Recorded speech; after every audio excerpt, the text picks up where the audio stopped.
ನಮಸ್ಕಾರ ಸ್ನೇಹಿತರೆ, ಇವತ್ತೇನಕ್ಕಪ್ಪ ಕೆಲಸ ಅಂದರೆ ಇವತ್ತು ಫುಲ್ಲು ಡಸ್ಟು. ಯಾಕೆ ಅಂತಂದರೆ 4 ಮೂಲೆನೂ ಕೂದಿರೋದ್ರಿಂದ ಸಿಕ್ಕಾಪಟ್ಟೆ ಡಸ್ಟ್ ಆಗಿಬಿಟ್ಟಿದ್ದೀನಿ. ಇದು ಏನಕ್ಕೆ ಕೂದಿ ನೀಟಾಗಿ ಸೆಟ್ಟಿಂಗ್ ಮಾಡ್ಕೊಬರ್ಬೇಕು ಅಂತಂದರೆ ಕೆಳಗಡೆಯಿಂದ ನೋಡೋರು ನಿಮ್ಗೆ ಗೊತ್ತಾಗುತ್ತೆ. ನೋಡಿ, ಮೇಲ್ಗಡೆಯಿಂದ ಕೂದಿ ಸೆಟ್ಟಿಂಗ್ ಮಾಡಿದ್ದೀವಿ. ಇದನ್ನು ಪೂರ್ತಿ ಸೆಟ್ಟಿಂಗ್ ಮಾಡಿರೋದ್ರಿಂದ ಇದ್ರ ಮೇಲ್ಗಡೆ ಟೊಪ್ಪಿ ಮೇಲೆ ಸಿಮೆಂಟ್ ಹಾಕಿದ್ರೆ ನೀಟಾಗಿ ಕಾಣಿಸುತ್ತೆ. ನೋಡಿ, ಕೆಲಸ ಎಲ್ಲ ರಾಯಚೂರಲ್ಲಿ ಫಿನಿಶಿಂಗ್ ಆಗಿದೆ. ಇದು ಫಿನಿಶಿಂಗ್ ಆಗಿರೋ ವರ್ಕು ಎಷ್ಟು ಟಾಪಲ್ಲಿಂದ ಎಷ್ಟು ನೀಟಾಗಿ ಕಾಣಿಸ್ತಿದೆ ನೋಡಿ. ಬಾಟಮಿಂದನೂ ಅಷ್ಟೇ ನೀಟಾಗಿ ಕಾಣಿಸುತ್ತೆ. ಏನಕ್ಕೆ ಅಂತಂದರೆ ನಾವು ಕೆಳಗಡೆ ಎಲ್ಲ ಫ್ಲ್ಯಾಟ್ ಎಲ್ಲ ಕೊಡಲ್ಲ. ಯಾಕೆ ಅಂತಂದರೆ ಕೆಳಗಡೆ ಫ್ಲ್ಯಾಟ್ ಕೊಟ್ಟರೆ 2 ಇಂಚು ಪೀಸ್ ಎಲ್ಲನೂ ಹಂಗೆ ಬಿಟ್ಬಿಡ್ಬೇಕಾಗತ್ತೆ, ನೀಟಾಗಿ ಸೆಟ್ಟಿಂಗ್ ಮಾಡೋಕ್ಕಾಗಲ್ಲ. ನಾವು ಫ್ಲ್ಯಾಟ್ ಕೊಡದೇ ಇರೋ ಕಾರಣ ಅದು ನೀಟಾಗಿ ಕೂರ್ಬರ್ಲಿ ಸೆಟ್ಟಿಂಗ್ ಬಾಗಲಿ ಅಂದ್ಬಿಟ್ಟು ನಾವು ಫ್ಲ್ಯಾಟೆಲ್ಲ ಏನೂ ಕೊಡಲ್ಲ. ಹಾಗೇನೆ 2 ಇಂಚ್ ಪೀಸ್ 1 ಇಂಚ್ ಪೀಸ್ ಇದ್ರೂ ಅದನ್ನ ಕಟ್ ಮಾಡೇ ಇಡ್ತೀವಿ. ನೋಡಿ, ಈ ಥರ ಕಾಣಿಸಿದೆ ಫೈನಲ್ ವರ್ಕು ನಾವು ಮಾಡಿರೋದು.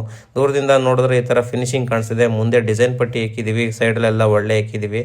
ಈ ಥರ ಫೈನಲ್ ಆಗಿ ಕಂಪ್ಲೀಟ್ ಆಯಿತು. ಇವತ್ತಿನ ಕೆಲಸ ಇವತ್ತು ಪೂರ್ತಿ ಕಂಪ್ಲೀಟ್ ಆಗಿದೆ. ಈ ಊರಲ್ಲಿ ಕೆಲಸ ಇಷ್ಟ ಆದರೆ ಲೈಕ್ ಮಾಡಿ, ಹಾಗೆ ಶೇರ್ ಮಾಡಿ, ಕಮೆಂಟ್ ಮಾಡಿ, ಫಾಲೋ ಮಾಡೋದು ಬರೀ. ಸಿಗೋಣ ನೆಕ್ಸ್ಟ್ ವೀಡಿಯೋದಲ್ಲಿ. ಬಾಯ್ ಫ್ರೆಂಡ್ಸ್, ನಮ್ಮೂರಲ್ಲಿ.